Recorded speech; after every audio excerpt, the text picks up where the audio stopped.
Hola queridos amigos, bienvenidos a otra entrega de Contracara aquí por TLV1, toda la verdad primero. Gracias a los que nos siguen, nos acompañan, nos difunden, muchas gracias de verdad. Y mucho más va nuestro agradecimiento por la gente que colabora con TLV1. Ustedes saben que la colaboración económica por parte de ustedes es el andamiaje para poder continuar llevándole a todos ustedes toda la verdad primero, como decimos.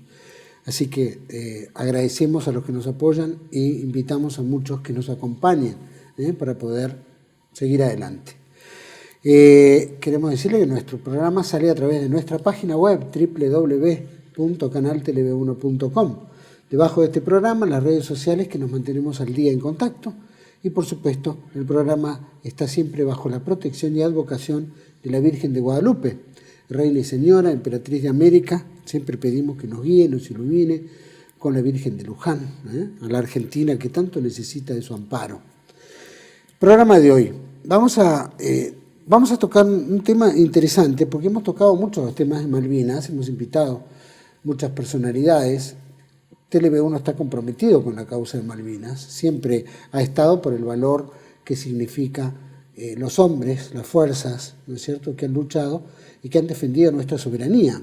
Tanto históricamente lo hemos hecho desde, ¿no es cierto?, las invasiones inglesas, ¿no?, la vuelta de obligado, ¿no?, en defensa de nuestra soberanía y muchos otros hechos tan importantes que se fueron dando a través de la historia, llegando hasta 1982 con Malvinas. El programa de hoy vamos a tocar un tema de un experto, ¿no es cierto?, un creador, ¿no es cierto?, que ha llevado adelante figuras y hechos 4D, como dice, cuarta dimensión, ¿no? Me gustaría hablar sobre este tema de cómo va trabajando estos temas y mostrar algunas ilustraciones al respecto. Para mí es un gusto compartir el programa con un creador de ilustraciones sobre escenas de la guerra aérea en Malvinas en 4D. Por supuesto que para basarte en todo esto, obviamente ha tenido entrevistas muy importantes con grandes personalidades de la Fuerza Aérea, pero para mí es un gusto compartir el programa con un ruralista, y soldado clase 1968, Esteban Cordic. Gracias. Hola, ¿qué tal? Muchísimas gracias, el gusto es mío. Gracias, Esteban, es un placer para nosotros tenerte. ¿Y qué te parece si vamos de lleno a ver las primeras imágenes para que la gente tenga una idea de qué estamos hablando? ¿Dale? Sí. Señor director. Primer aterrizaje en Puerto Argentino, 2 de abril de 1982. Tango Charlie 68. Último despegue del Tango Charlie 63, indicativo Tiza.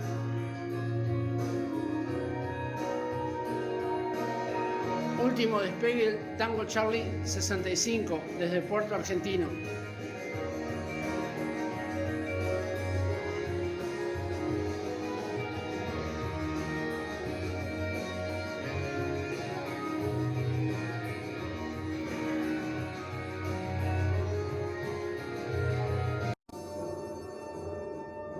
...25 de mayo de 1982, al norte de las Islas Malvinas, el Coventry acaba de ser atacado por aviones de la Fuerza Aérea Argentina.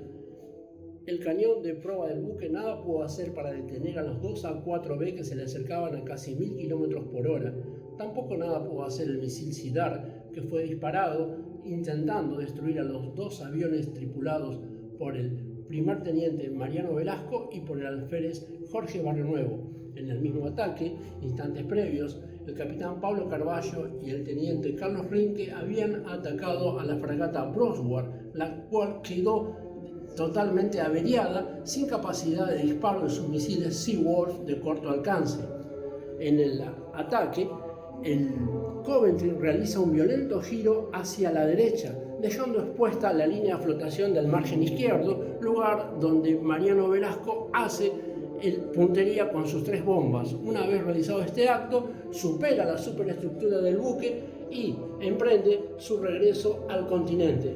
Segundos después, las 3 bombas de Velasco estallan en las entrañas del buque, sellando su destino en el fondo del mar. Aquí vemos cómo la Fuerza Aérea Argentina ejecuta una misión con éxito justo el día 25 de mayo en pos de la defensa de nuestra soberanía en las Islas Malvinas.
Admirable. Esteban, bueno, estos trabajos 4D es una cosa increíble. Primero por cómo poner contexto en la imagen y después ¿no es cierto?, la maqueta del avión representando un momento, ¿no es cierto?, exacto. ¿Es así? ¿Un momento exacto? Efectivamente, sí. Estamos acostumbrados a que millones y millones de personas, y más que nada los adolescentes, están acostumbrados a enfrentarse a una pantalla de teléfono o una pantalla de una tablet y son en 2 dimensiones. Claro. Entonces, ¿qué sucede? Una ilustración, al tener una maqueta, ¿no?, ya incorporada, ya rompemos las 2 dimensiones y nos introducimos una tercera dimensión. ¿Qué sucede? Si a esa ilustración, con ese contexto histórico, esa aeronave que protagonizó ese contexto histórico, le agregamos el lugar y la fecha, estamos inyectando una 4ª dimensión. Entonces, la ilustración queda en 4 dimensiones. ¿Se entiende? Sí. Me explico, ¿no? Eso es digamos, algo único que se me ocurrió hacer y que me arrojó un excelente resultado. Entonces, ¿qué sucede? Yo agarro la maqueta de un avión, en este caso la mayoría son Hércules. A ese avión se le ponen los colores patrios de la Fuerza Aérea Argentina y se le incorpora una matrícula. Cada avión Hércules en la Guerra de Malvinas tenía una matrícula. Y una vez que está el avión terminado con esa matrícula, se lo incorpora dentro de una escena relevante de la Guerra Aérea de Malvinas. Para eso, el fondo es el relieve geográfico del sitio donde se realizó esa acción de guerra. Cuando ves esa acción de guerra, por ejemplo, el tema de los Hércules que había mostrado, se da, por ejemplo, dame un ejemplo de, bueno, el Hércules. Sí. ¿Qué escena y quiénes acompañaron con su firma? El tema es este. Hay muchísimas misiones de Hércules. Yo traté de hacer las más relevantes. En primer lugar, es el primer aterrizaje en las islas. El primer aterrizaje en las islas lo lleva a cabo el avión que era el Tango Charlie 68. Quien estaba al mando era el entonces vicecomodoro Alfredo Abelardo Cano, que era el jefe de escuadrón. Él fue el primero en aterrizar. Y dentro de esa tripulación se encontraba el navegador, que es el comodoro Roberto Federico Mela. Entonces, ¿qué sucede? Antes de realizar la ilustración, me contacté con el comodoro, veterano de guerra, retirado, con medalla al valor al combate, y bueno, y más o menos le dije lo que yo quería promover, la ilustración que quería realizar, y él accedió perfectamente a darme qué mejor fuente histórica que el protagonista. Mismo, claro. Que el protagonista. Entonces, él mismo me fue ayudando a construir esa imagen, ¿no?, con todos los elementos de ese día. O sea, se consiguió el fondo geográfico real, el momento del día, 8:45, todos los elementos que había al costado de la pista, porque los ingleses habían obstaculizado la pista con un montón de vehículos con ruedas desinfladas y un montón de objetos. ¿Para qué? Para desistir, que los pilotos desistan, para retardar la utilización de la misma. Entonces el personal que estaba desembarcado ya en tierra tuvo que desalojar la pista y chequear de que no tenga nada, digamos, adverso. Y una vez luego de 45 minutos, el Tango Charlie 68 se convierte en el primer avión argentino en en aterrizar en las islas ya recuperadas. Primer avión de guerra, llamémoslo. Primera acción de la guerra, digamos, aérea. El primer avión que toca el suelo de Malvinas ya recuperadas. Ese mismo que vemos en la ilustración, esa ilustración lleva la firma, ¿no es cierto? Exactamente, la ilustración lleva la firma del comodoro Roberto Federico Mela, que era el navegador, del suboficial Roberto Carabajal, que era el auxiliar de carga. Incluso acá lo tengo, que es el que aterriza con todas las luces, ¿no? Sí. Con esa impronta nuestra, ¿no es cierto?, Argentina. Y atrás tenemos el Tango Charlie 63, que fue el segundo avión en aterrizar. El primer avión tenía el indicativo litro 1 y el segundo el litro 2. Y la ilustración yo lo tengo firmado por la parte de la tripulación del primer Hércules que aterriza y por el comandante del segundo Hércules. O sea, lo que le da, digamos, un rigor de veracidad irrefutable. Histórico y todo. En esas conversaciones que tenías con ellos, ¿cuál era la emoción? Era ¿cómo, más allá de acompañar, ¿no es cierto?, toda la escena que está pintada, ¿no? También comentando y la situación y las circunstancias debe haber habido, ¿no es cierto?, una emoción muy, muy particular, ¿no? Muy especial. Sí, efectivamente. Digamos que hay algo que nos une a todos los argentinos, que es nuestro ADN cultural. Sea Messi, sea Maradona, siempre, me explico, ¿no? Tenemos eso adentro que nos hace explotar y que nos hace hermanos a todos. Porque en realidad todos somos hermanos, todos los argentinos. Más allá de la camiseta política que tengan, en el fondo se vio en el Mundial, ¿no? Cuando todos se subieron a la autopista y explotó la autopista de esa emulsión de ADN. Lo más llamativo es la conjugación de dos filosofías, ¿no? Que después lo puedo ir desarrollando en las distintas ilustraciones. La filosofía argentina, que podemos solucionar todo, que tenemos esa fuerza interior que nos empuja, ¿no? Hasta lo vemos en el gol con la mano. ¿Me explico? O sea, Maradona dijo, pum, meto quinta a fondo, la argentinidad al palo, como dicen, ¿no? Ese orgullo que brota de adentro y lo hago. Entonces, a mí me llamaba la atención el profesionalismo, el valor y esa filosofía que digo, ¿no? Que siempre arreglamos todo. Es un condimento adicional que es la que le da toda la fuerza final, llamémoslo, ¿no? Claro, digamos como que es una explosión de adrenalina que tenemos nosotros los argentinos. Favaloro hizo el bypass y lo hizo y salió bien. Me explico a lo que voy. Es eso que no me gustaría que se pierda, ¿no? Y eso lo vi vigente, no solamente en esta ilustración del primer aterrizaje, sino más aún en el desarrollo de las distintas, digamos, eventos que fueron sucediendo. Cuando tomaste el evento, por ejemplo, del Coventry, ¿no es cierto?, del ataque que le han, ¿no?, que obviamente lo hunden, ¿quiénes participaron? El hundimiento del Coventry, acá quiero, participan el comodoro Mariano Velasco. Pues, el comodoro veterano de guerra, ¿no? Sí. Mariano Velasco. El tema fue así, quiero puntualizar perfectamente, en hacer un hincapié muy especial en ese episodio. Nosotros, ya hablé de la filosofía nuestra, con la mano, ¿no? Y ahora quiero hablar de la filosofía inglesa. Los ingleses tenían todo, que querían una supremacía en todo.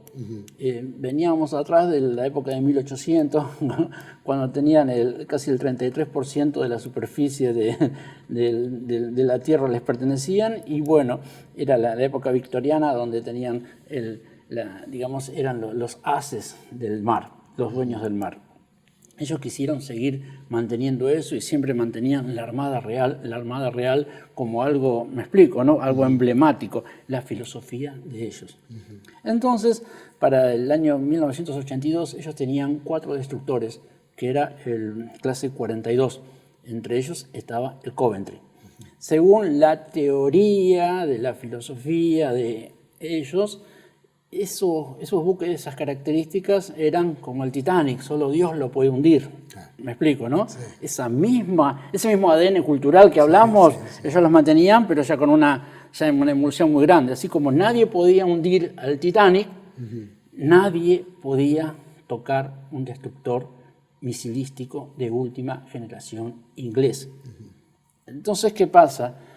Nosotros con nuestra filosofía propia dijimos, no, se puede hundir, y se pudo. Entonces, ¿qué pasa? Ellos sostenían que se necesitaban 16 aviones modernos para atacar ese buque y poder vulnerar todos los sistemas, digamos, antiaéreos que disponían. Acá, digamos, como dijimos, la filosofía nuestra, ¿no?, nos impulsó. Con el tema del ataque del Coventry, es un ícono muy, muy relevante, muy distinguido. ¿Por qué? Porque lamentablemente desde 1983 hasta acá lo que buscó el Reino Unido es aplacarnos, es ocultar, es sepultar todos los logros que se hicieron. Si bien la guerra se perdió, fue el costo más alto, fue la paliza más grande después de la Segunda Guerra Mundial que recibió Gran Bretaña. Es por eso mismo que ellos hacen un secreto sobre los resultados de esta guerra hasta el año 2072. ¿Se entiende, no? Sí, sí. Nunca en la historia de la humanidad ningún país ocultó los eventos realizados en un conflicto bélico durante 90 años. Si vamos al caso, el podio del secreto, de lo que les da vergüenza, porque les da vergüenza a ellos, ¿no? Que con toda su filosofía imperial, nosotros, ¿no? Los Archie, como nos denominaban, hicimos los estragos que hicimos. Y no solo, a mí lo que más me duele es que esa fuerza, ¿no? que impuso como digamos, ese cepo de información, el cercenamiento de la libertad de expresión impuesta, fue, digamos, llevada a cabo por todos los gobiernos democráticos, desde el 10 de diciembre del 83 hasta la actualidad. El famoso desmalvinización, ¿no es cierto? La desmalvinización... De alguna manera en información, ¿no es cierto?, en coraje, etcétera, tratar de desmalvinizar en todo aspecto el coraje argentino. Sí. La capacidad, ¿no? Es como, digamos, que quisieron sepultar todo. Si bien es cierto que la guerra fue llevada a cabo por una dictadura militar, si bien es cierto, ¿no es cierto?, que no era nadie quiere la guerra, acá no estamos hablando de una apología a la guerra ni nada por el estilo, pero ¿qué sucede? Estábamos peleando, lo que más se tapa es que se estaba peleando por nuestra soberanía nacional, se estaba peleando por nuestras islas. O sea, las personas que se involucraron lo dieron todo en una lucha y no importó que se estaban enfrentando no solamente a Inglaterra, a la NATO entera, a la OTAN en su integridad. ¿Por qué? Porque Estados Unidos estaba ahí, porque Francia estaba ahí, ¿me explico? Porque nuestros hermanos chilenos también estaban ahí, ¿no? Entonces, el hundimiento del Coventry, ¿no?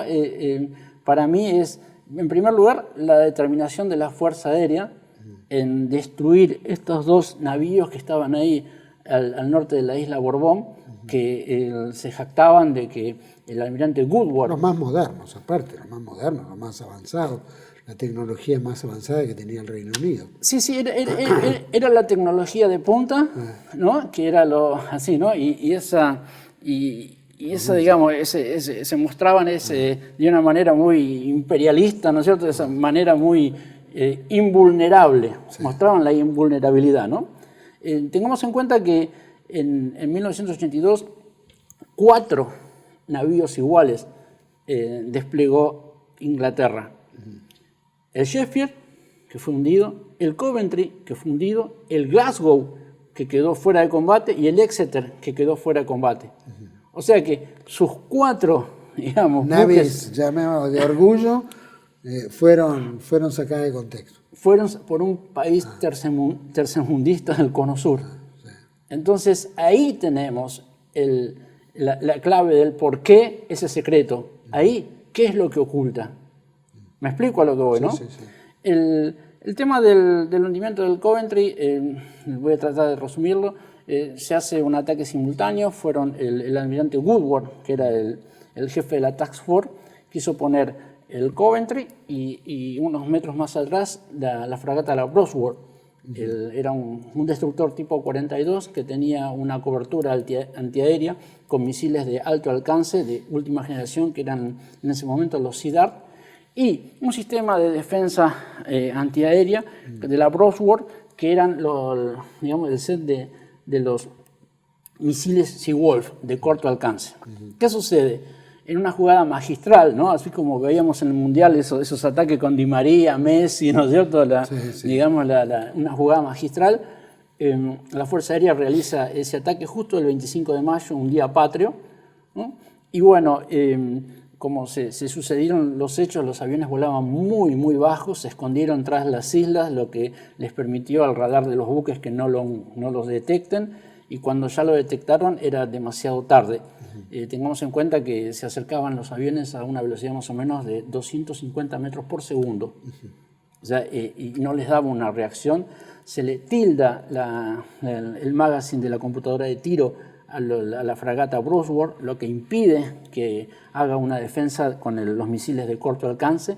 En ese instante nuestro gigantesco héroe, ¿no? Pablo Carballo, el capitán Pablo Carballo, dispara una bomba de 500 libras que pega en el mar, rebota y rompe toda la popa de la Brownsworth, rompiendo el hangar, rompiendo un helicóptero que estaba ahí en la popa. También en esa escuadrilla iba el entonces teniente Carlos Rinke, y bueno, ambos, digamos, en ese ataque dejan inoperativa a la Brownsworth, la cual no pudo defender al Coventry con los misiles de corto alcance. Obvio que en ningún lado de Inglaterra creo que, digamos, lo expliquen con tanto detalle, ¿no? Y ahí tenemos cómo nuestra filosofía, con dos aviones que eran del año, digamos, de la década del 60, dos aviones que habían participado, los mismos que participaron en la guerra de Vietnam, pudimos, digamos, averiar y dejar fuera de servicio a navíos de la tercera potencia mundial, ¿no?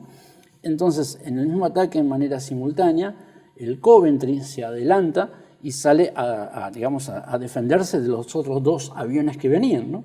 Y el primero, que en este caso era el oficial más antiguo que iba adelante, ¿no? En este caso, era el primer teniente Mariano Velasco.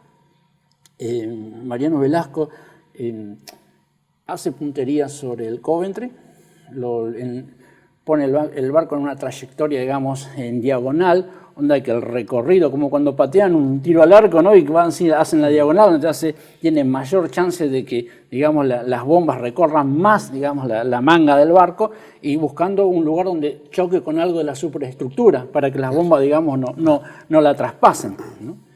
Entonces, ¿qué sucede? En ese intento, el capitán del Coventry les dice a los aviones Sea Harrier que estaban cerca que se vayan, que él se iba a encargar, era como que esa determinación, ¿no? Y disparan un misil Sea Dart. El misil Sea Dart era un misil diseñado para altas alturas. Entonces, ¿qué sucede?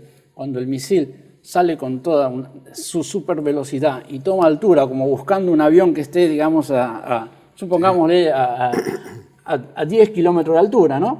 ¿Qué pasa? El misil cumplió su orden, lo fue a buscar hacia arriba, pero no pudo interceptar a los 2 a 4 nuestros, ¿no? Que así como con la manito de Maradona venían pegados al agua. Claro. ¿Se entiende, no? Que eran como torpedos voladores, por así decir, ¿no? Sí.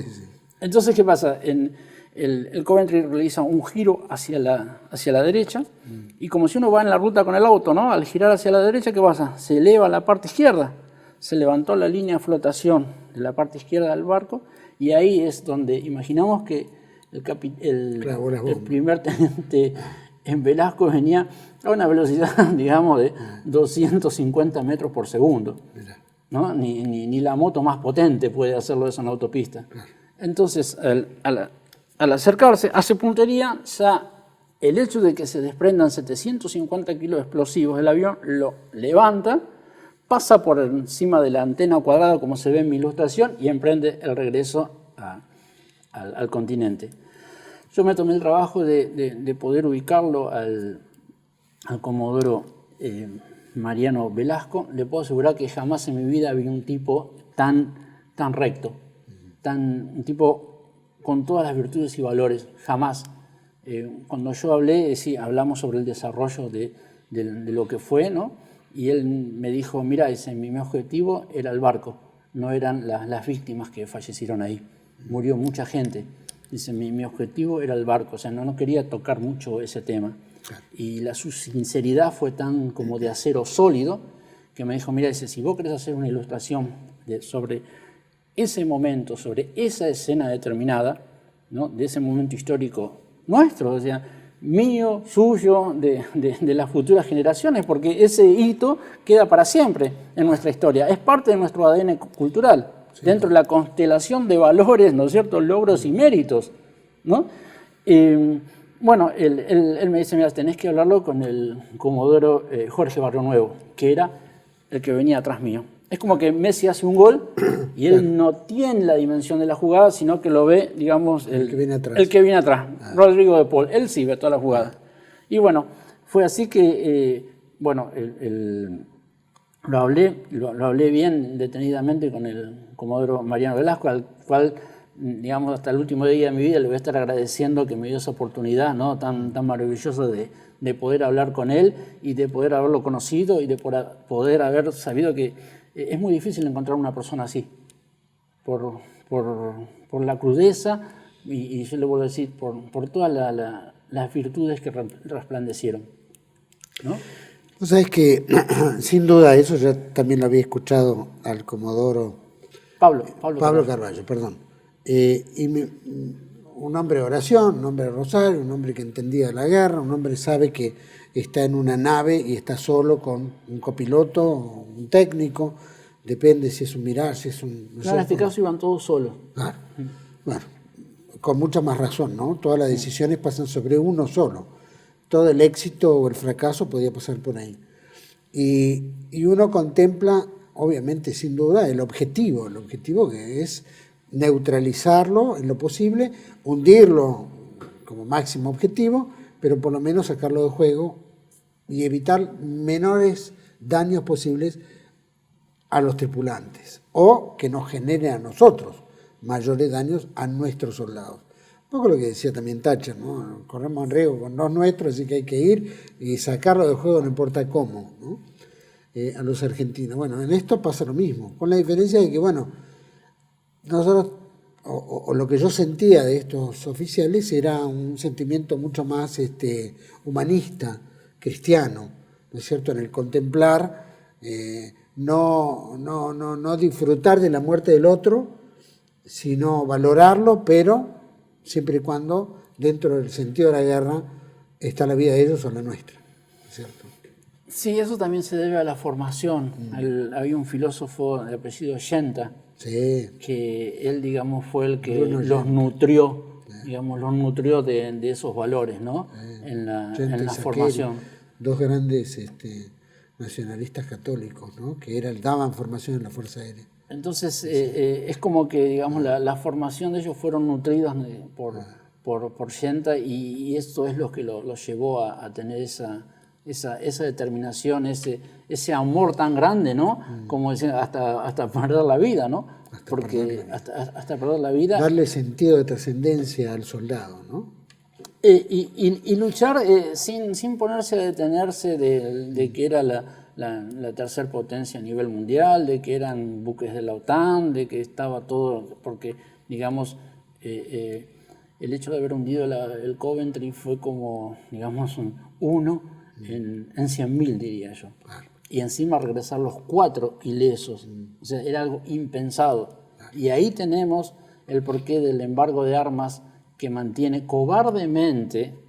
¿Por qué? Porque nos tienen miedo. Porque me explico a lo que voy. Sí. Hoy en día la sociedad se pone rejas, cámaras, todo un escudo, ¿no? Por el miedo que tiene. Y ellos, la reja que se están poniendo es el embargo de armas que no nos permiten tener una aviación como tiene Chile, como tiene nuestro vecino Brasil. Me explico a lo que voy. Ahí se nota, y ese secreto que es, digamos, yo pienso que es la vergüenza que tiene la misma corona británica con respecto a sus súbditos, ¿no? Al ocultar la verdad. Vuelvo a repetir, ni en la Segunda Guerra Mundial ni en la Guerra de Vietnam nunca, jamás hubo un secreto sobre los resultados de una guerra durante tantos años. Se está dando la muerte de Kennedy, por ejemplo, uno de los casos que podemos decir, ¿no? Fuera de lo común, ¿no? Pero bueno. Pero la muerte de Kennedy fue un evento fronteras adentro entre ellos mismos. No fue una confrontación con otra. Que mantienen secrecía, ¿no? Obviamente el tema de la guerra Vietnam se sabrá mucho también, ¿no? Pero eso fue un problema doméstico de Estados Unidos. ¿Me explico a lo que voy? No, en este caso era una guerra abierta. Es una guerra abierta entre dos naciones. Vamos a ir a un pequeño corte. Me gustaría en el próximo bloque tocar un poco, obviamente, hablamos del Coventry, pero el Sheffield se veía otro, y después el resto de las aviación fuera de los hechos solamente sobre esas 4 fragatas, sino sobre otros. El caso del Invencible. El portaaviones. Vamos a ir pequeño, volvemos enseguida con Esteban Kordic. Ya volvemos. Bienvenidos a CEPA, Centro de Estudios del Pensamiento Americano. Nuevo sitio web de cursos de formación en política, filosofía, historia, literatura, geopolítica, religión, psicología y más. Cursos de formación que reflejan el verdadero pensamiento americano. Lo invitamos a elegir el curso de su agrado ingresando en www.cepa.la.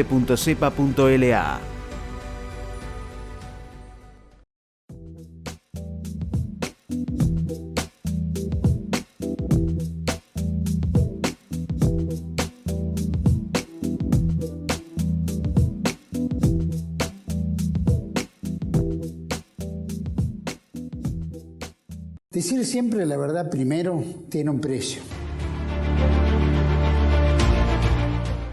Dependemos de tu ayuda.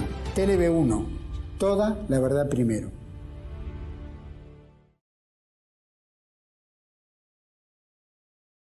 Bueno, estamos en el segundo bloque, ¿no? Con Esteban Cordic, sobre este tema de las ilustraciones, ¿no? 4D de la Guerra de Malvinas, escenas puntuales.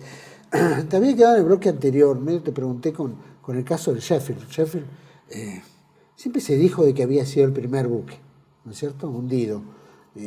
Después que había juego de fecha, que si era ese día, que fue otro día, que fue más adelante. ¿Estuviste indagando sobre el Sheffield algo? Con el tema de Sheffield tiene una particularidad especial, ¿no? Primero, el almirante Woodward, que era el comandante de la Task Force, había sido comandante del Sheffield. O sea, tenía una estima muy, muy especial con ese cariño, buque. porque era el primer buque, último modelo, la última... Claro, el primogénito, digamos, de ese tipo, de esta filosofía, ¿no es cierto?, de los titánicos, ¿no? El que no se pueden hundir, los invencibles, ¿no? Sí, sí. Entonces tenía una particularidad, tenía mucha piel con ese buque. En teoría, y no es por hacer futurología, ¿no?, sino debido a los británicos, ¿no?, que son mentirosos, ¿no?, que mienten y lo que son, ¿no? Sí, sí. En teoría, el Sheffield estaba el 1 de mayo bombardeando las cercanías del aeropuerto, de la base de la Fuerza Aérea Argentina en Puerto Argentino. Entonces fue cuando, digamos, a mediados de las 4 de la tarde, es atacado por la famosa y eterna escuadrilla Torno. Entonces, ¿qué sucede? Era el debut de la Fuerza Aérea. Recordemos que el Mirage era un avión francés. ¿Qué pasa? Francia no lo había diseñado con reabastecimiento en vuelo porque tenía que cumplir distancias cortas. El enemigo natural era la Unión Soviética, que lo tenían ahí cerca. No tenían, digamos, un radio de acción tan grande, pero nosotros los argentinos con ese ADN, con el gol en la mano, que vuelvo a decir, ¿no?, que hicimos y se logró que el Mirage sí llegara, incluso a poder sobrevolar, aunque sea por unos minutos, Puerto Argentino. Entonces, ¿qué pasa? El Mirage tenía una impresionante capacidad de carga, que en este caso tenía que, llevar combustible y, reducir el cargamento de bombas.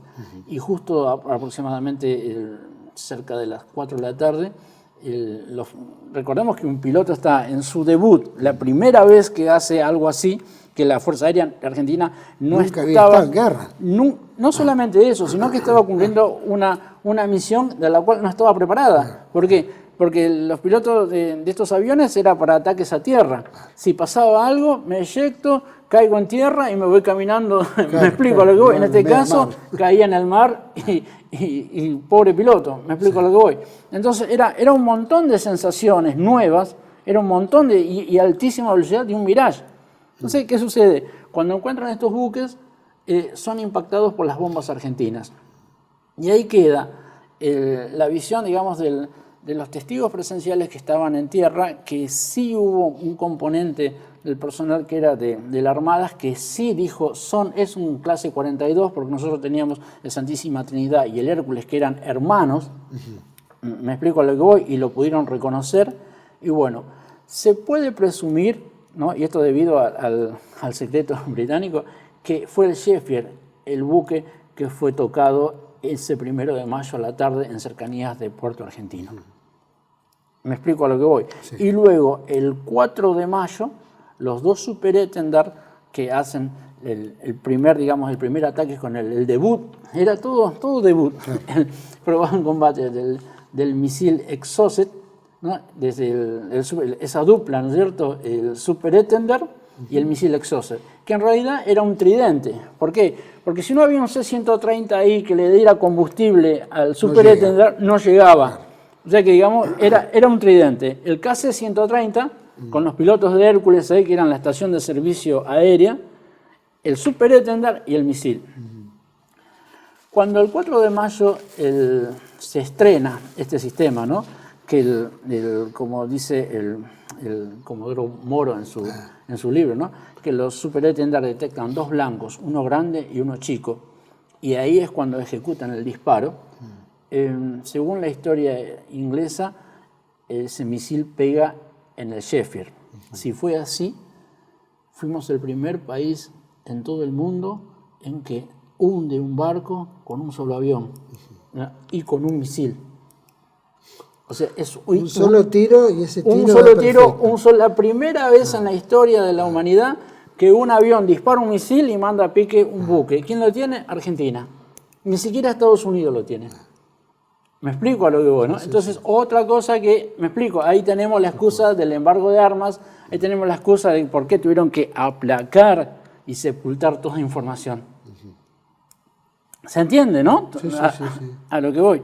Entonces, ¿qué sucede?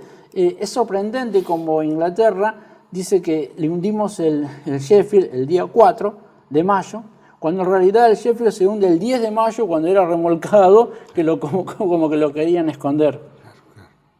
O sea, era tanto la ruptura que tenía en su estructura, tan endeble, que lo partió al mar, luego de la paliza que se le dio. En mi opinión personal, el Sheffield recibe los bombazos de la escuadrilla Torno el 1 de mayo, como que se adelantó mucho a Puerto Argentino, como diciendo, los vamos a hacer rendir, porque tenían ellos, como les fue fácil en las Georgias, en Great Beacon, que se rindió Astiz de la Armada sin tirar un tiro, aún teniendo superioridad numérica. ¿Me explico? Los ingleses pensaban que Puerto Argentino enseguida iba a desistir. Tengamos en cuenta que el 1 de mayo tuvieron 21 bombas de 1000 libras que arrojó el Vulcan. Y ahí no se quebrantó la moral, aún con eso. ¿Se entiende a lo que voy, no? Entonces, volviendo a lo que estábamos, el Sheffield es el primer buque, ¿no? Insignia de la Royal Navy, un buque que era diseñado en principio para combatir con la Unión Soviética, ¿no? Y bueno, y es hundido por un país, ¿no? como el nuestro, donde... Vos sabés que entre las entrevistas que yo tuve hay un capitán de navío que se llamaba Armando Armanino, lo entrevisté varias veces, fue agregado militar nuestro en Londres. En varias oportunidades él contaba que su relación con la Marina británica era cordial y a veces le pedían asesoramiento sobre algunas construcciones de buques porque él era ingeniero naval. Y él dice que tuvo mucha incidencia en la construcción del Sheffield y que él lo conocía el Sheffield perfectamente desde proa hasta, ¿no es cierto?, hasta popa, y que había visto todo el proceso del mecanismo y lo magnífico que era en adelanto tecnológico. Y por supuesto, cuando hunden a Sheffield, él tiene esta doble sensación. Por un lado, ¿no es cierto?, la fortaleza de la Argentina de haber logrado un hecho tan trascendente como estas naves de última generación, sino que al mismo tiempo el dolor porque lo consideraba un hijo. Él había sido parte, ¿no? Entonces, era esta cosa... Pero bueno, es una anécdota que te la cuento aparte porque fue el hecho del Sheffield que lo habíamos entrevistado y él siempre dijo, sentí mucho dolor porque es como perder un hijo, más allá de que era un descarriado, que era hijo de otro, ¿no? Sí. Supongo que el que participa en un hecho por el estilo debe tener un sentimiento muy particular, más allá de la defensa soberana, etcétera, ¿no? Pero bueno, eso es otro cantar. Contame, en esto de el resto de las relaciones que tuviste con por ejemplo, el brigadier Mario Callejos, ¿no? El jefe de la Fuerza Aérea, el brigadier mayor Gustavo Cini, comandante del escuadrón, ¿no? A4, ¿no? A4B, por ejemplo, Alberto Viana, brigadier mayor, comandante del Tangos TC-68, bombardero. ¿Cuál fue la visión de ellos, el asesoramiento de ellos? ¿En qué te nutrieron cada uno en el trabajo que has hecho? Es extraordinario, sin duda. Digamos que lo extraordinario fueron lo que ellos hicieron. O sea, extraordinario y que rompieron uno simplemente todo. copia la extraordinariedad de ellos. Claro, uno quiere, o sea, la intención mía es transportar esas genialidades que ellos hicieron, ¿no? Que pertenecen a nuestra historia, y materializarlas de una manera que se puedan ilustrar. Por ejemplo, el avión Hércules es un avión muy pesado, es como si fuese un camión volador. La chancha. Que le la chancha, es como que tiene una capacidad, es un avión lento, muy ruidoso, esa hélice, me explico, ¿no? En el radar aparece como una ballena voladora. Entonces, ¿qué sucede? Lo más magistral fue que el primer aterrizaje, el 2 de abril a las 8:45, la primera aeronave que se posa en suelo malvinense fue un escuadrón, un avión Hércules, ¿no? De nuestra queridísima Fuerza Aérea Argentina, tripulado por 7, porque lleva 7 tripulantes, ¿no? Argentinos. 7 tripulantes que dan todo por cumplir la misión, sabiendo que no tienen defensas. Claro. Sabiendo incluso que están siendo monitoreados al despegar por el radar chileno y por los espías chilenos, que al toque le pasan la información. Aún así, sabiendo que está la OTAN, con los satélites de Estados Unidos, porque eran la OTAN, que tenían, durante los 45 días del conflicto, el escuadrón Hércules cumplió su misión. Durante los 45 días de conflicto, el escuadrón Hércules le rompió el bloqueo a la Armada Británica. Tal es así que el 13 de junio, a las 9 de la noche, aterriza el último vuelo de un C-130, teniendo rodeada toda el perímetro, digamos, ¿no? Porque teníamos la fuerza terrestre, que unas horas antes había sido atacado el cuartel general de Jeremy Moore, que estaba ahí cerca, teniendo toda la superioridad naval, porque había fragatas, estaba el Gran Morgan, que se había comido el Exocet, que fue disparado desde tierra, con el ingenio de nuestra filosofía. Cargaron un misil en un acoplado, le pusieron la calculadora, le pusieron el motorcito generador y me explico lo que vos, ¿no? Ahí tenemos la filosofía. De lo imposible se hizo lo posible. Genial. Increíble. Entonces, ¿qué pasa? Acá quiero destacar principalmente 2 vuelos. Uno fue el de Hércules, ¿no? Uno era el Tango Charlie 66, indicativo Lanza, que, digamos, no solamente evacuó heridos, sino que ese sí fue perseguido por un Sea Harrier, o sea, a lo que voy, ¿no? Desarmados, con un avión lento, súper vulnerable, ¿no? Súper visible, súper ruidoso. Aún así, la moral, el espíritu y ese ADN por la lucha de nuestra soberanía, ¿me explico? Pudo por encima de todas las adversidades. Claro. El argentino común no sé si tiene dimensión de esto, ¿no es cierto? Tener la dimensión del... Es triste que no la tenga y es triste que no la haya tenido anteriormente. Porque acá no hay nada inventado, no hay nada inflado, no hay nada que no sea genuino. Claro. No se le inyecta una estética, digamos, me explico algo hoy, no hay una cirugía como, me explico algo hoy, ¿no? Es todo tal cual, es la crudeza. El último vuelo del C-130 despega desde Comodoro Rivadavia, hace un vuelo simulando que va a aterrizar en Río Grande, hizo todo sobre el continente porque por todos los espías, tanto chilenos como ingleses, ¿no? Simula que aterriza en Río Grande y ahí emprende un camino, digamos, hacia el este para entrar por el sur de las Islas Malvinas. Y llevaba un cañón para la defensa de la base del aeropuerto, ¿no? Un cañón SOFMA de 155 milímetros que apenas entraba el cañón adentro de todo el espacio del Hércules. O sea, al descargar el cañón, reciben la alarma de la alerta roja, tienen que evacuar el avión, aún ya que había sido cargado con los heridos, todo en pista, ¿eh? No en la terminal, no con una manga como si uno va a Aeroparque, me explico, ¿no? Y todo oscuro. Entonces, eventos así, ¿no? Tripulaciones que arriesgaban su propia vida para salvar otras. Eso no sale en ningún lado. Y de pronto tenemos que aparece un avión del cual se tiraba gente al río y lo muestran en todos lados.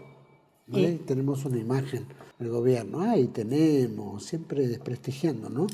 A través de los instrumentos. Cree que el culpable es el avión.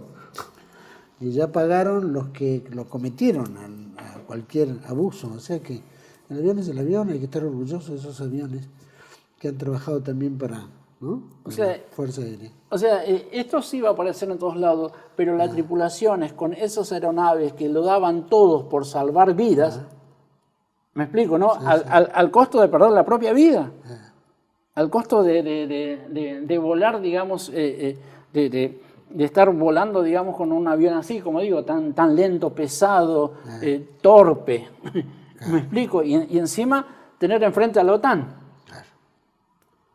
Sí, con todos sus misiles, ¿cierto? Con toda su infraestructura. La infraestructura de última generación, o sea, donde las posibilidades de supervivencia eran casi nulas. Eso no sale en ningún lado. Me gustaría, ¿no? Por supuesto, ¿por qué te dedicaste a esto, no? Porque un soldado clase 68, bueno, te dedicaste a esto. ¿Por qué? ¿Cuál fue el motivo que te motivó y que dices, no, quiero dejar un testimonio de hechos que se cuentan en libros, pero ¿por qué? ¿Por qué lo hiciste? En primer lugar, porque soy argentino. En primer lugar, tengo el ADN cultural de toda la constelación de valores que tenemos todos. Algunos los tendrán dormidos, otros no lo tendrán, me explico a lo que voy, ¿no? Pero esta historia nos pertenece a todos, deberían enorgullecernos a todos, ¿no? Por todo lo que se hizo, ¿no? Por esos méritos, por cómo la fuerza de voluntad, ¿no? Puede más allá de las adversidades. Recordemos la estatura de Maradona y el arquero inglés, ¿no? Y aún así, me explico, lo llevó su determinación por ir más allá. Así le pasó, como dije, a Favaloro, ¿no? Que quiso ir más allá, ¿no? Y tantos premios Nobel que tenemos acá en Argentina, ¿no? Que quisieron ir más allá y lo lograron, más allá digamos, de todas las adversidades que hayan podido tener. Yo cuando estuve en el servicio militar, que estuve bajo la gloriosa Fuerza Aérea, estuve en Comodoro Rivadavia en el año 1987 y ahí conocí a tripulantes de estos vuelos. Ahí estaba el comodoro Alfredo Abelardo Cano, que era el jefe de brigada, el piloto que aterrizó el primer Hércules en Malvinas, el jefe de escuadrón Hércules durante la guerra. Ahí estaba el comodoro Bolsi, que era un piloto que hacía reabastecimiento en vuelo, también hacía los cruces. Ahí estaba el entonces vicecomodoro Florencio Francisco Menzi, que era el navegante, que era el que participó en los vuelos de reabastecimiento, donde uno de ellos fue el reabastecimiento el que permitió el ataque al Invencible.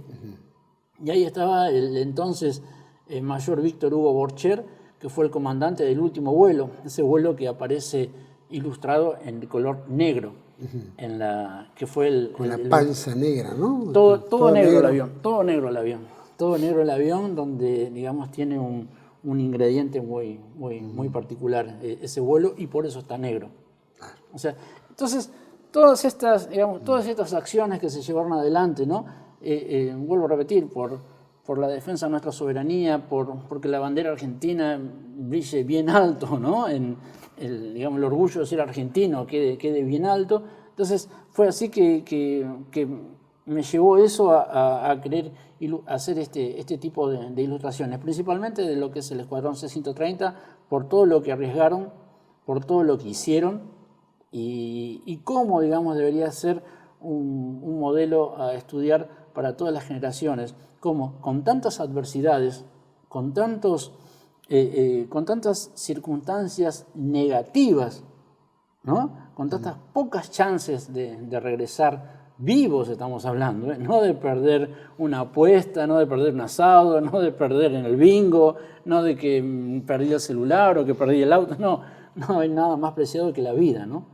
Como, y cada abuelo llevaba, digamos, cartas, porque llevaba cartas. El Hércules era como un cordón umbilical que abastecía a las islas, a las personas que estaban ahí en las islas, ¿no? Como una madre, digamos, con el cordón umbilical alimenta al hijo, ¿no? En este caso iba y venía. Cada abuelo era, digamos, ese cordón umbilical, ¿no es cierto? Que era también psicológico, ¿no? Y cómo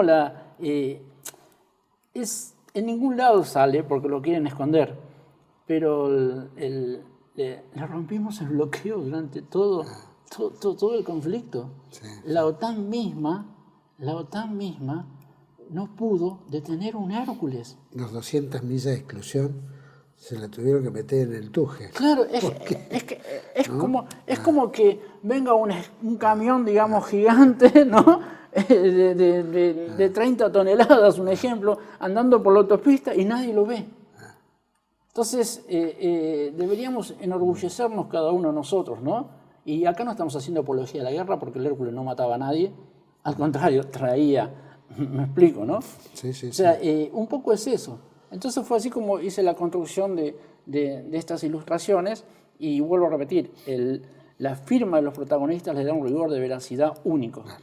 Certifican, como un escribano, certifica que eso fue así. Claro, que no solamente que eso no fue así, sino que se trata de un material histórico y que no es una caricatura ni que es un invento al azar, sino que tiene un fundamento, ¿no? Como si fuese un evangelio histórico, por así decir. Aparte hay que recordar que el Hércules a veces volaba a 2, 3, 4, 5 metros del nivel del mar. Casi casi siempre. Que las olas pegaban y tenía que tener los parabrisas, ¿no es cierto?, para poder seguir volando, ¿no? Obviamente, pues las olas levantaban agua y golpeaban los parabrisas. O sea que ahí da la magnitud del nivel en el cual estaba la sal burlando los radares, ¿no? Sí, y el viento. Y el viento que... O sea...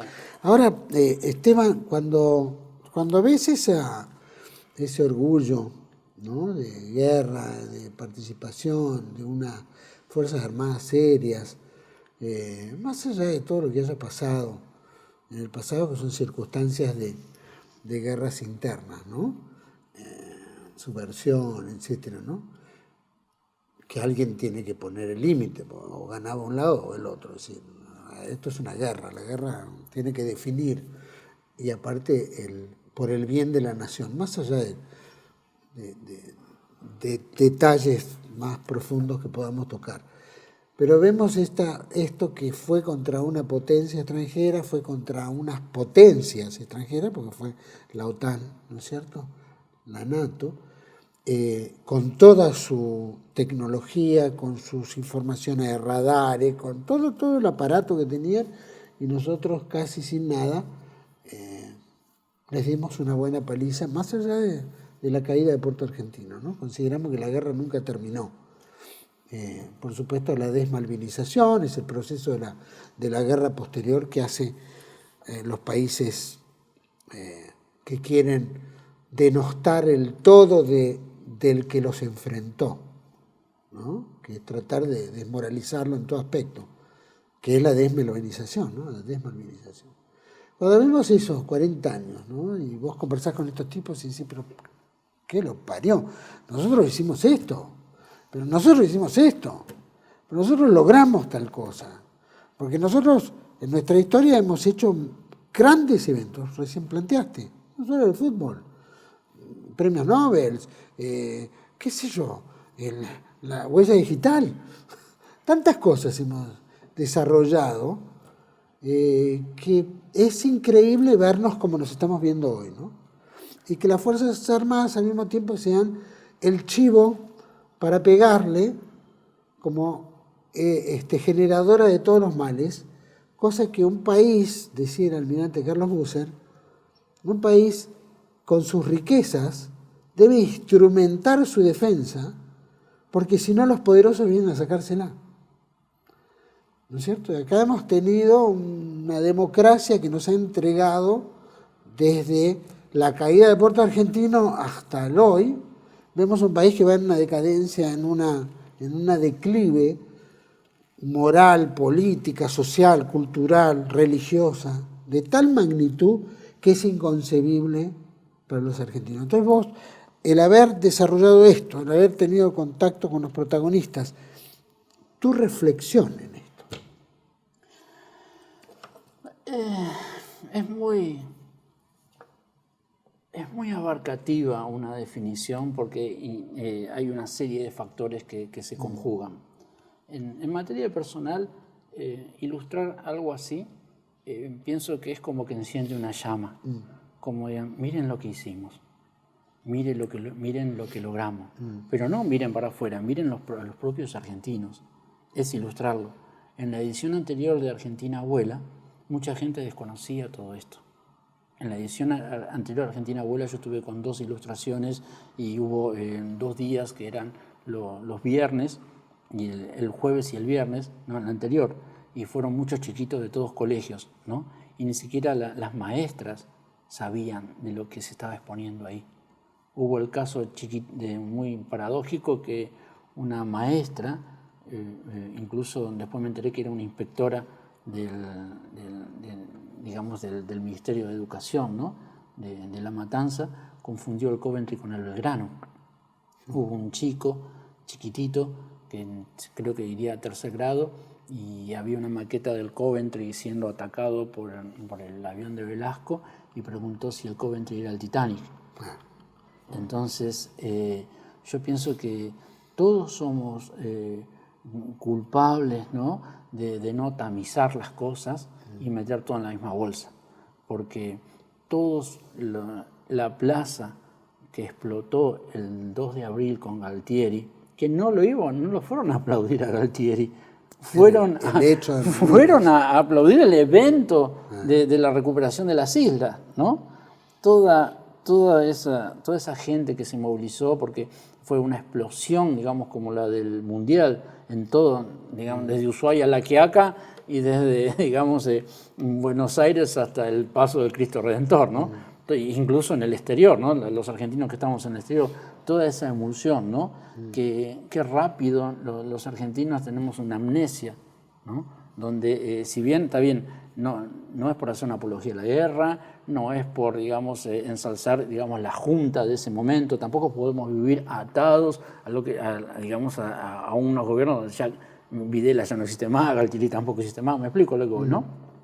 Es feo que somos una sociedad que no navega mar adentro de cada uno para, digamos, sacar lo bueno. No navegamos mar. Y así pasa con los premios Nobel, así pasa, me explico, hoy el 25 de mayo, que es la fecha patria, está desdibujado, se lo llevó, está en una alcantarilla, el hecho de que haber roto los lazos con España y haber el nacimiento de nuestra Argentina. Hoy el cumpleaños de la Argentina se fue por una alcantarilla, porque ¿quién lo festeja? Me explico a lo que voy, ¿no? Sería como que un padre no festeje el cumpleaños del hijo. El 9 de julio queda como desdibujado también, ¿no? Me explico. El día de la independencia. Yo pienso que toda la sociedad en su integridad, ¿me explico? No tiene esa llama, no tiene esa concepción de que somos un país, de que esa concepción de lo que es soberanía, de esa concepción de lo que es historia, esa concepción de lo que es el mérito, esa concepción de lo que es buscar un resultado positivo más allá de lo que tengamos enfrente. ¿Me explico? Como tuvimos un campeón mundial que era Monzón, me explico, como teníamos las Leonas, ellos no miraban quién tenían enfrente, iban se entiende a lo que voy, ¿no? Yo pienso que de alguna manera las ilustraciones quisiera que sean como una lámpara verdaderas, ¿no?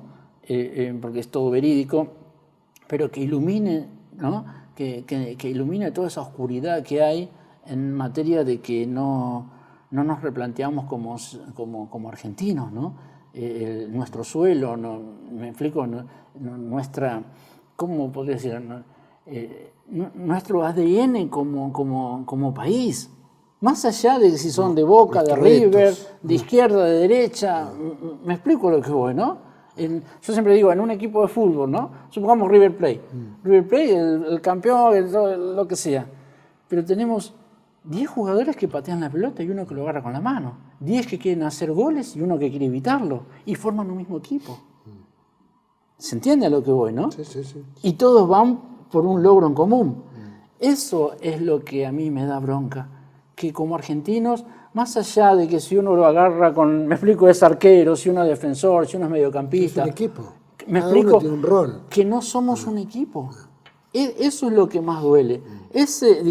Pienso que es eso pienso que es lo que nos va degradando por dentro y cada vez más. Ojalá que de alguna manera, me explico, podamos, digamos, superar todas estas diferencias, darnos cuenta de que somos un equipo, que el equipo, digamos, de la nación argentina, ¿no?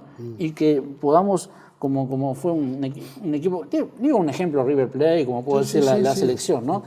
Que salgamos todos adelante. Bueno, lástima que hay muchos dentro del equipo que van en contra del equipo, ¿no? Que es la pena en la cual estamos también viviendo justamente estas caídas, ¿no? Esta caída de que no somos un equipo, ¿no? Lo estás demostrando, estás diciendo tal cual, no somos un equipo. Cada uno trabaja para un interés determinado, que no es el interés argentino.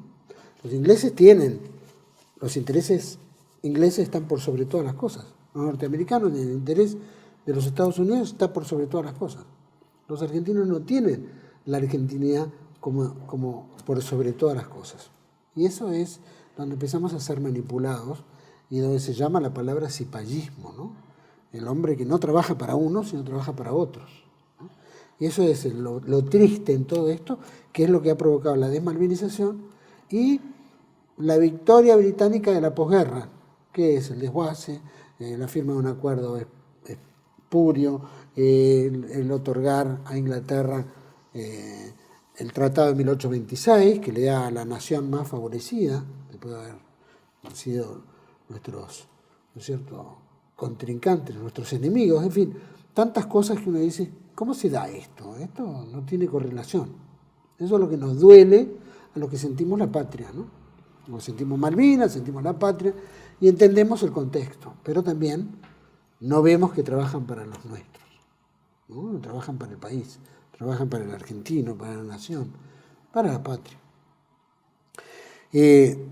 Yo te agradezco mucho por el trabajo que has hecho, por lo que has comentado, muy, muy agradable, muy sentida, ¿no? Esta entrevista me ha gustado, un tipo que ha conocido muy bien las circunstancias, obviamente eso tenía que estar plasmado en el arte, y el arte que llevas adelante, obviamente plasma hechos puntuales, de circunstancias puntuales certificadas por los propios pilotos que fueron protagonistas de ese momento, ¿no? Entonces eso tiene un valor incalculable, como el que lo hizo, ¿no? Pero una cosa es contarlo, otra cosa es imaginarlo directamente en una maqueta, en un 4D, ¿no? Que uno pueda visualizar el hecho. Sí, la idea de que eso sea un modelo, ¿me explico? Que genere como una expansión. ¿En qué sentido? Si estos tipos pudieran hacer esto, ¿cómo? Yo me explico cómo no podemos parir, por así decir, todas las condiciones para salir adelante, desde un problemita en casa hasta, me explico, ¿no? Esa es un poquito también la idea de la construcción de todo eso. Y has logrado ese efecto. Esteban, muchísimas gracias por haber venido. Hay un próximo, va a estar la presentación en Morón, ¿no? Voy a estar en Morón, en la base aérea de Morón, el 21, 22 y 23 de este mes. De julio. Sí, se van a estar exponiendo 3 ilustraciones sobre estas hazañas del Escuadrón C-130 y la ilustración sobre el hundimiento del Coventry, y va a haber veteranos. Y estoy viendo cómo podemos hacer para que personal de sanidad de la Fuerza Aérea también esté en una charla, porque el último vuelo justo fue una evacuación sanitaria. Mira, importantísimo. Y aparte tenés un Twitter, ¿qué es? Un Instagram. Instagram es, ¿no? Ahí sí, está. Hércules, sí. Hércules, Hércules 130 de Malvinas, 1982. donde, digamos, sí, donde se ilustra todo esto y se detalla, digamos, los contenidos ahí expuestos. Esteban, muchísimas gracias. No, gracias a vos. Gracias, de verdad. Bueno, a todos ustedes creo que nos ha llenado el pecho acá Esteban, ¿no? Contándonos un poco de todo lo que tuvo que plasmar, ¿no? Entonces, y también la importancia que le da, ¿no? al hecho de cómo trabajaron, cómo pelearon, cómo lucharon, cómo se logró mojarle la oreja bien, bien profunda a la NATO, ¿no es cierto? A la OTAN, Inglaterra y todos sus tribus que venían a darnos mentira, que vienen los gurkas y todas estas cosas tan fantasiosas que terminamos riéndonos de alguna manera, ¿no? Si no hubiera tenido todo el apoyo que tuvo, obviamente Inglaterra estaría jugando en segunda y seguramente la Argentina sería otro país, ¿no? Seríamos líderes mundiales, muy probablemente. Hay una cosa, planteaba, ¿no? Maradona, el Papa, ¿no? La reina Máxima y qué sé yo, como decía un poco el filósofo Vuela, nosotros tenemos la virtud de tener el poder light, ¿no? El poder suave. El poder suave son estos personajes que no inciden, simplemente son reconocidos a nivel mundial, pero le falta el poder fuerte, que es el que logra un cambio, ¿no? un efecto, más allá de que guste, ¿no es cierto?, que esté ahí, pero son poderes light, no tienen fuerza.